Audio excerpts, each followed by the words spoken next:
Salam, selamat bertemu kita kembali Bapak Ibu Saudara-saudariku yang terkasih dalam Kristus dalam channel Langsung Sitorus yang kali ini kita gunakan untuk menafsirkan Evangelium yang akan dikhotbahkan pada tanggal 22 September tahun 2024 ini yang kita sebut juga minggu ke-17 setelah Trinitas. Mudah-mudahan pertemuan kita ini semakin mempererat persahabatan kita dan pemahaman kita tentang firman Tuhan. Mari kita share dan bagikan video ini dan ajak kawan-kawan kita untuk subscribe. Terima kasih yang sudah subscribe dan kiranya semakin banyak orang mendapat berkat melalui pertemuan kita. Untuk memulai perenungan kita, marilah kita terima penyertaan dari Tuhan kita, Bapak Ibu Saudara yang terkasih. Anugerah dari Tuhan kita Yesus Kristus, kasih setia Allah Bapa dan persekutuan Roh Kudus kiranya menyertai dan memberkati kita semua. Amin. Firman yang akan kita renungkan Bapak Ibu Saudara yang terkasih ditentukan dari surat Yakobus kepada jemaat-jemaat seluruh dunia. Pasal 4 ayat 1 sampai 9. Yakobus 4 ayat 1 sampai 9. Marilah kita baca. Dari manakah datangnya sengketa dan pertengkaran di antara kamu? Bukankah datangnya dari hawa nafsumu yang saling berjuang di dalam tubuhmu? Kamu mengingini sesuatu, tetapi kamu tidak memperolehnya. Lalu kamu membunuh. Kamu iri hati, tetapi kamu tidak mencapai tujuanmu. Lalu kamu bertengkar dan kamu berkelahi. Kamu tidak memperoleh apa-apa karena kamu tidak berdoa. Atau kalau kamu berdoa juga, tetapi kamu tidak menerima apa-apa karena kamu salah berdoa. Sebab yang kamu minta itu hendak kamu habiskan untuk memuaskan hawa nafsumu. Hai kamu orang-orang yang tidak setia, tidakkah kamu tahu bahwa persahabatan dengan dunia adalah permusuhan dengan Allah? Jadi barang siapa hendak menjadi sahabat dunia ini, ia menjadikan dirinya musuh Allah. Janganlah kamu menyangka bahwa kitab suci tanpa alasan berkata, roh yang ditempatkan Allah di dalam diri kita diingininya dengan cemburu. Tetapi kasih karunia yang dianugerahkannya kepada kita lebih besar daripada itu. Karena itu ia berkata, Allah menentang orang yang congkak, tetapi mengasihani orang yang rendah hati. Karena itu tunduklah kepada Allah dan lawanlah iblis, maka ia akan lari daripadamu. Mendekatlah kepada Allah, dan ia akan mendekat kepadamu. Tahirkanlah tanganmu, hai kamu orang-orang berdosa, dan sucikanlah hatimu, hai kamu yang mendua hati. Sadarilah kemalanganmu, berduka cita dan merataplah. Hendaklah tertawamu kamu ganti dengan ratap dan sukacitamu dengan duka cita. Rendahkanlah dirimu di hadapan Tuhan dan Ia akan meninggikan kamu. Demikian firman yang akan kita renungkan Bapak Ibu Saudara-saudaraku yang terkasih. Tentu saja yang berbahagia adalah orang yang mendengarkan, memelihara, memahami, menghayati dan melakukan firman Tuhan. Amin. Saudara-saudaraku yang terkasih, surat Yakobus ini yang dikirim dari Yerusalem kepada semua jemaat-jemaat, terutama yang berlatar belakang keyahudian menjadi jemaat Kristen. Tapi berlaku juga untuk seluruh jemaat yang ada di Asia, lalu ke seluruh dunia. Yakobus menjelaskan banyak hal di dalam suratnya. baik mengenai iman dan hikmat maupun dengan perbuatan, keadaan rendah dan keadaan kaya, pengujian dan pencobaan, menjadi pelaku firman bukan hanya pendengar saja. Dan orang Kristen tidak memandang muka. Iman dan perbuatan pada hakikatnya katanya mati. Tapi yang terpenting kita tahu dari surat Yakobus ini bahwa iman dan perbuatan itu saling melengkapi. Bekerja sama katanya. Lalu ada dosa karena lidah, dan orang Kristen perlu menerima hikmat yang dari atas. Barulah yang menjadi perikop kita, yakni tentang hawa nafsu dan persahabatan dengan dunia. Dan sesudah itu Yakobus menasehati umat Kristen agar jangan saling memfitnah dan tidak memfitnah orang siapapun. Jangan melupakan Tuhan dalam perencanaan. Kalau kita pergi berdagang harus ada perencanaan juga. Membangun rumah pun ada perencanaan. Dan tidak boleh asal-asalan. Dan juga Yakobus menyampaikan peringatan yang keras kepada orang kaya agar kekayaannya digunakan untuk melayani Tuhan juga. Jangan untuk berpoya-poya. Yakobus mengetahui bahwa jemaat mula-mula itu sangat menderita. Tidak beda dengan perjalanan sejarah orang Kristen. Banyak yang sangat menderita. Dan dalam penderitaan itu orang Kristen harus bersabar, ya. Dan orang Kristen juga diperingatkan tentang penggunaan sumpah, sehingga orang Kristen tidak bersumpah, melainkan berjanji. Dan bagaimana orang Kristen berdoa untuk orang sakit, sehingga Tuhan menyembuhkan penyakitnya. Bapak Ibu Saudara yang terkasih, begitu banyak nasihat dari Yakobus ini, makanya pada akhirnya ini menjadi surat yang kita pakai dalam kanon iman Kristiani. Walaupun memang pernah Martin Luther menilai surat Yakobus ini agak kurang ya, karena bertentangan dengan temuannya sola fide, sola gratia dan lain-lain. Tapi Yakobus menekankan bahwa iman tanpa perbuatan adalah mati. Jadi Bapak Ibu Saudara yang terkasih, sehubungan dengan hidup orang Kristen ini, Yakobus menasehatkan agar pengikut Tuhan Yesus tidak berdasar kepada keinginan hawa nafsu. Beribadah pun jangan karena didorong oleh hawa nafsu untuk merebut surga.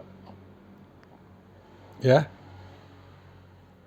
Menjadi kaya pun jangan karena bersahabat dengan dunia. Dua hal penting itu sangat perlu kita renungkan juga pada sekarang ini. Karena banyak orang beragama didorong oleh hawa nafsunya, keinginan yang menggebu-gebu untuk merebut surga, mendapat surga, dan dia sangat tekun melakukan ritus-ritus keagamaannya demi surga. Dan dia katakan bahwa Tuhan akan menghargai kesetiaannya melakukan ritus keagamaannya, sehingga nafsu untuk mengikuti itu dan memaksa orang juga seperti dia beribadah agar perjalanannya menuju surga, mendapat surga tidak terhalang, dilakukan dengan luar biasa. Kita tidak begitu. Kita beribadah, kita mau mendapat sesuatu, jangan didorong oleh hawa nafsu. Karena apa? Hawa nafsu itu menyesatkan, membuat orang takabur, bahkan menuntun orang menjadi salah langkah, bahkan berdosa. Ya. Dan persahabatan dengan dunia itu sangat-sangat dibenci oleh Tuhan, karena Tuhan mengatakan kita adalah sahabatnya. Dan Tuhan Yesus mengajarkan orang tidak bisa bersahabat dengan Mammon dan juga dengan Tuhan. Karena seseorang dalam beragama, dalam beriman, tidak boleh dan tidak bisa mengikuti dua Tuhan sekaligus. Kalau Tuhan A menarik ke belakang, Tuhan B menarik ke depan, ya habislah dia, tidak bisa bergerak. Mungkin jadi robek dia itu. Jadi Tuhan sudah mengatakan kita sahabatnya, makanya tidak baik dan sangat tidak baik kalau kita menjalin persahabatan lagi dengan dunia ini. Ya, dunia yang dimaksud adalah dunia bukan manusia lah ya. Kalau dengan manusia kita bersahabat, bisa dengan bersahabat asal manusianya tidak dikuasai oleh nafsu duniawi. Jadi mau kita apakan dunia ini, ya Tuhan sudah mengatakan taklukkanlah dunia ini. Makanya dunia ini harus kita buat menjadi hamba kita atau taklukan kita, bukan menjadi sahabat kita. Karena seorang sahabat akan juga bersikap sangat ramah terhadap sahabat itu. Dan kalau berdosa agak segan juga menegurnya kan, kayak gitu. Tapi Tuhan Yesus kalau kita bersahabat dengan dia tuntun kita ke jalan yang benar. Walaupun kita berdosa, dia kembalikan kita ke jalan yang benar, diampuninya dosa kita. Kalau dunia ini menjadi sahabat kita, silap sedikit kita ditelan oleh dunia ini. Dan alam kematian, alam barzah menanti kita dan dijerebabkan ke sana. Itulah dunia ini, makanya jangan bersahabat dengan dunia ini.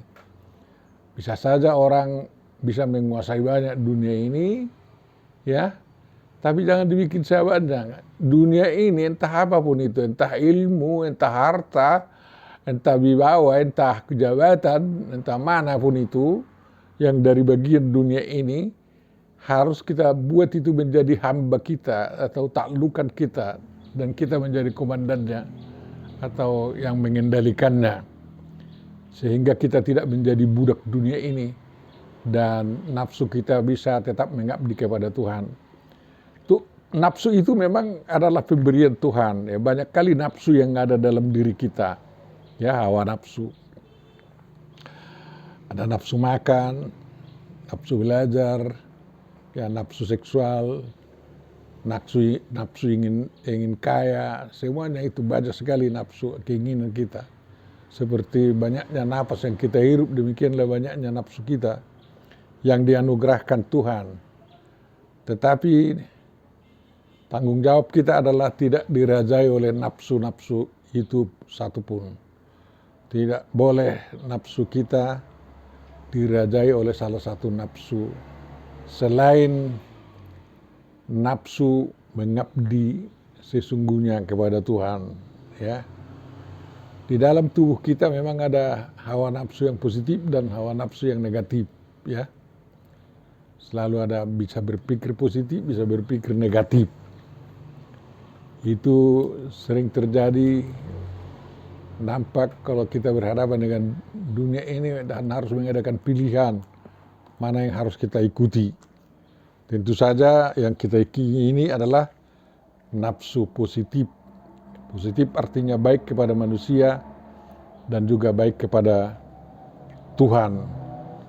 3 dimensi itu tidak boleh lepas satu sama lain.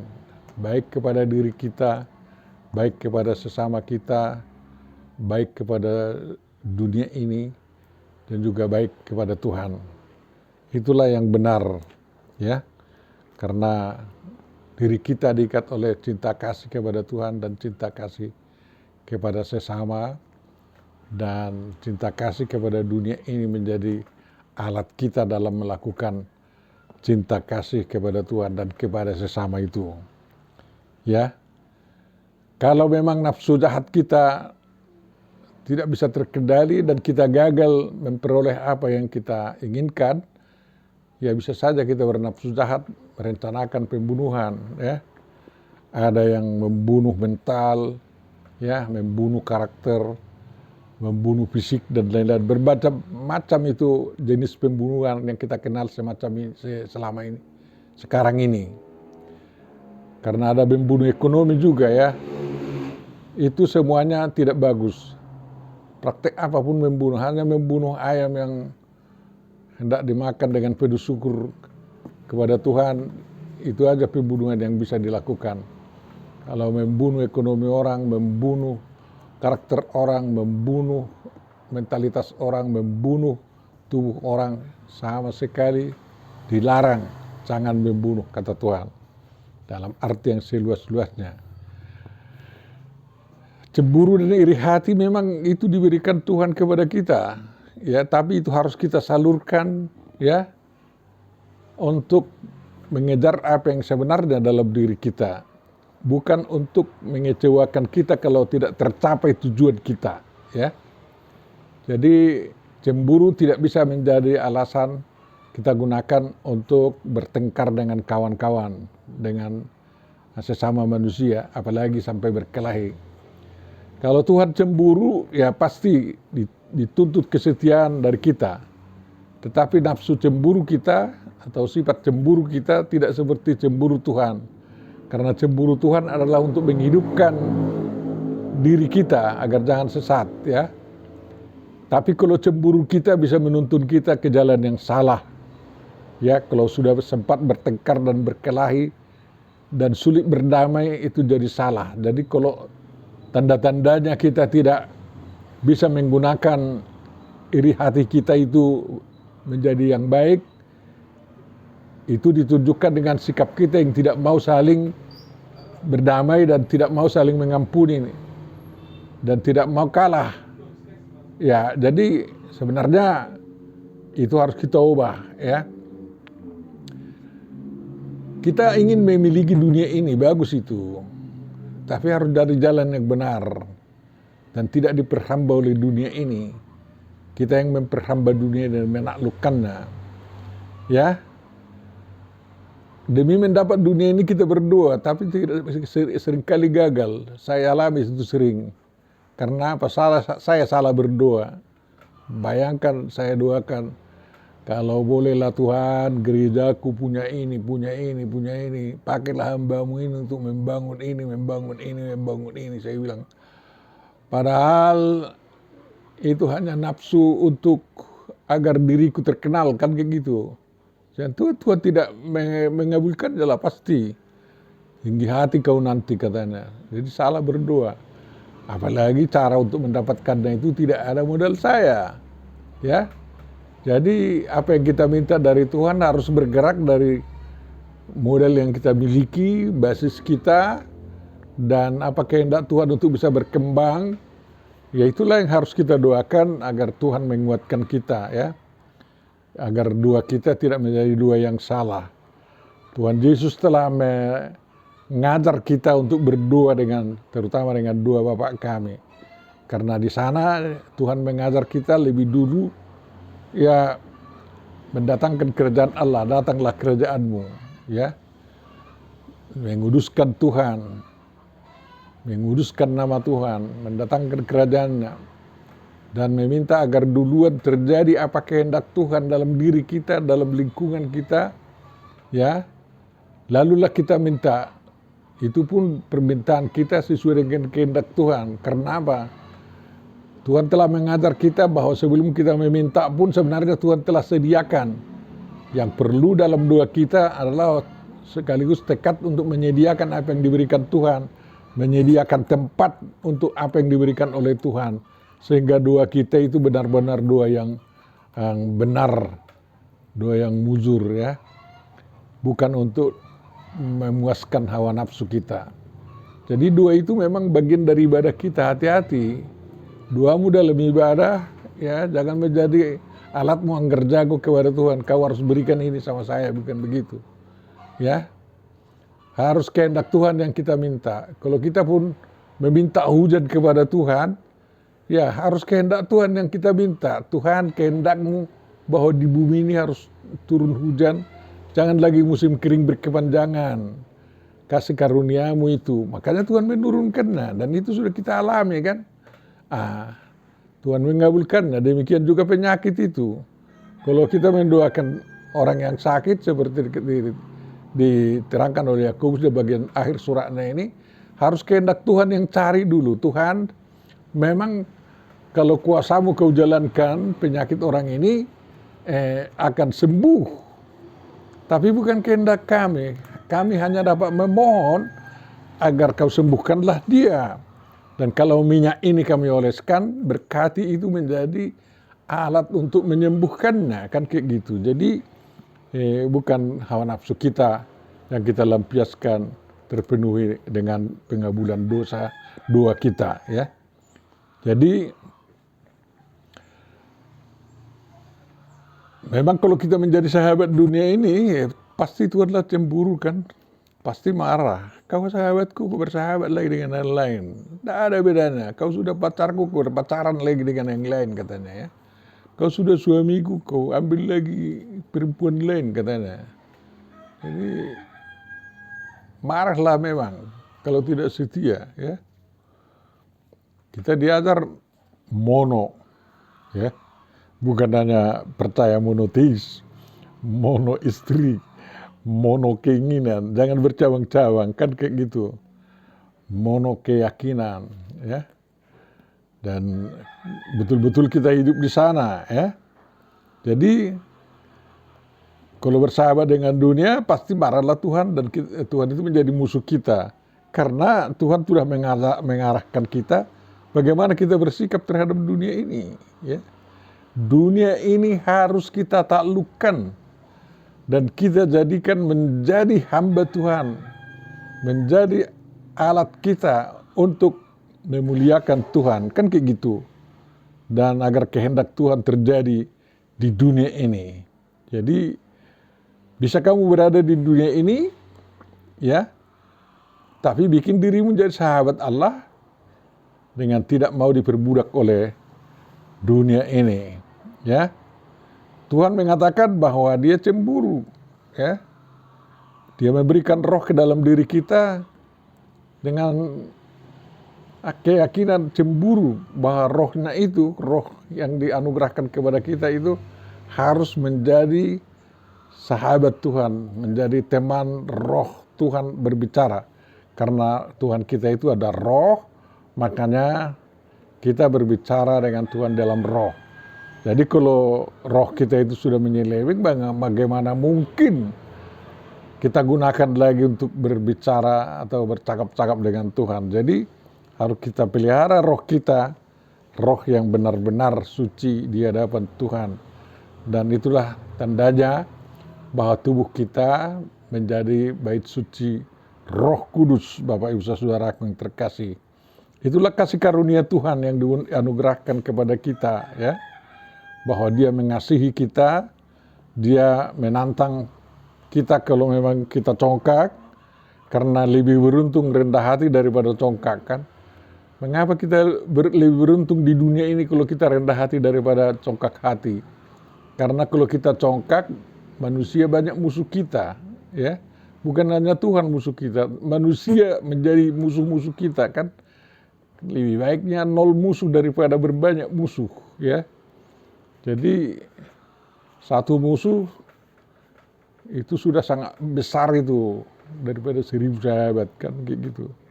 Jadi makanya kita harus mendekat kepada Tuhan. Iblis itu selalu menggoda kita untuk membelakangi Tuhan, kan kayak gitu. Itu kerjanya. Kalau iblis tidak mengerjakan tugasnya, dia dihukum nanti.